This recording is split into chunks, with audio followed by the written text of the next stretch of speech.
To liaise, get the right people to come and also protect your land, because it's been now misunderstood.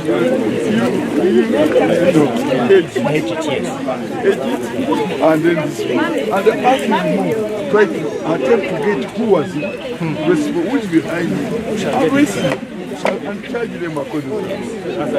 Yes. Thank you very, very much. So,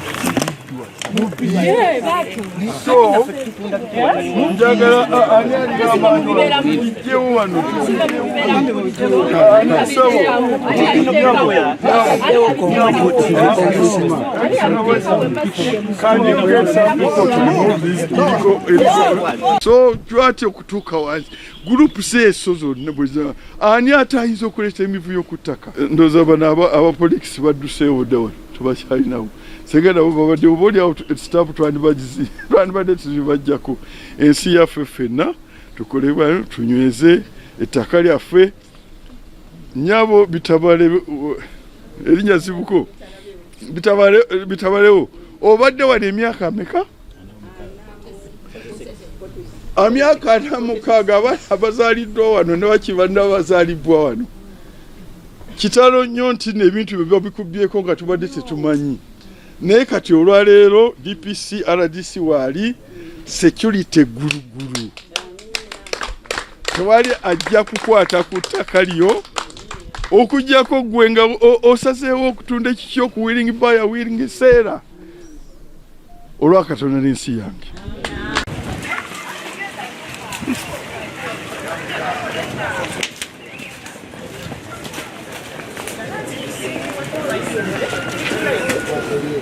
It needs time. It needs time. Wait. What you do, I want this to be. Toa kasasa.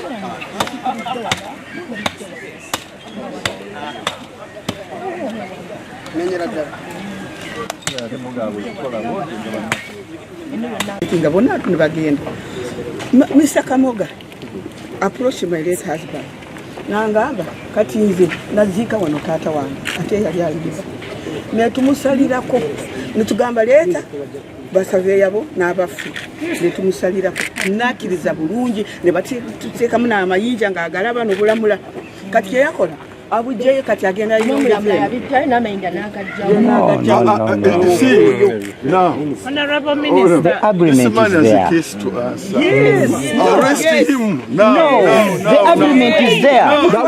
No. For your trespasses. For the trespasses.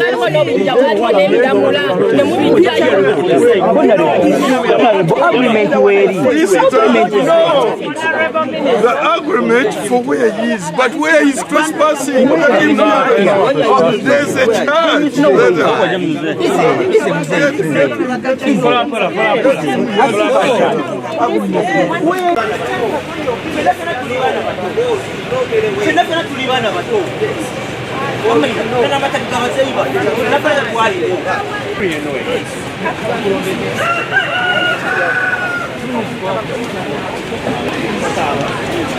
Asogo nja kwongera nkulopere abamu ku ba chairpersons sigamba nti oba owawano naye bwatyo bwali naye abamu ku ba chairpersons bamanyi okukola endagaano ezisoba mu emu ate waliyo ba chairpersons nabo oluusi nga bamanyi okutafutira eyo court orders. Ba chairpersons 0C1 kwegamba ensonga zino zituleeseemu engeri y'obutaasavinga bulungi bantu baffe ne okuleta insecurity mu kitundu. Sebo Honorable Minister, ensonga zino tulinayo n'ensonga eza kiteezi mu ofisi yange mu bbanga eritali lya wala mwajjamu ebbaluwa eyantegeeza nti abantu b'ekiteezi eyo ku Landfill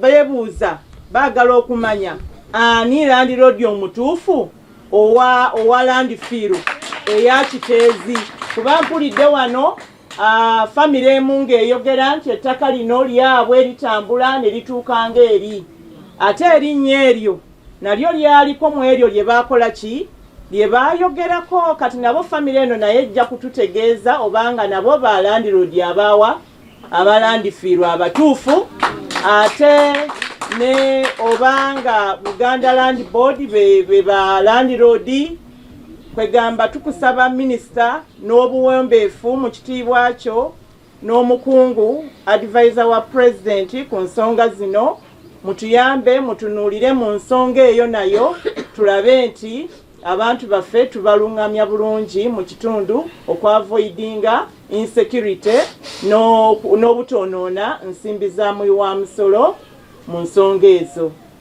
Tubeebaza mwenna bekikwatako ku nsonga eno etulese wano olwaleero mwebale okubeera abakkakkamu era mwebale okuba nti mwagala ensi yammwe tuvumirira ekikolwa ekyokuba nti tutuuka okutematema ennimiro z'abantu ne tutatuula kutegeeragana oba okugenda mu ofiisi zaffe.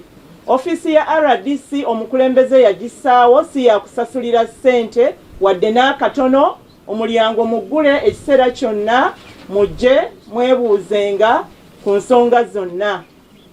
Ofiisi ya RDC etugonjolera ensonga ate era bagisaawo okulaba nti mukendeeza ku nsimbi ezo ze musansanya mu kooti n'ebiseera ebingi kooti byemala so tuleme kutwaliranga amateeka mu ngalo bulijjo tukozese ofiisi zino n'abakulembeze baffe mu kitundu kuba tulinayo n'akakiiko k'ettaka ku LC3 n'olw'ebigambo ebyo mu kiseera kino estate.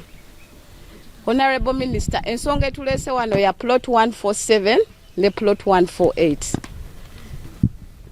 Family eno nga omukyala w'omugenzi wayogedde ebadde mu possession ebadde wano okumala emyaka 48 nga wayogedde sigenda biddamu agambye omwami we bamuziikako wano we baziika bakulidde wano naye Honorable Minister mu 2022 twafuna wano twafuna kwegamba trespassers ne bajja ne batandika okusima graves entaana nga bateekako entaana eziri empty nga bagala kulaga nti lino ttaka lyabwe era ne tufuna poliisi ne babaddusa ne tulopa emisango ku poliisi zonna criminal references tuziina.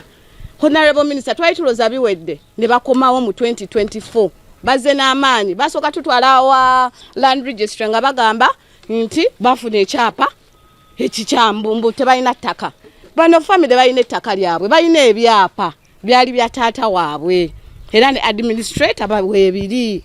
Honorable Minister byali bikyali awo enkeera ne bajja ne batandika okutema ebitooke byabwe waliwo abantu abamu abeekozeemu ne batandika okutema. Honorable Minister batemye ebitooke byabwe batomye ki ebitooke ne batoma byonna era twafuna ne agricultural report okulaga.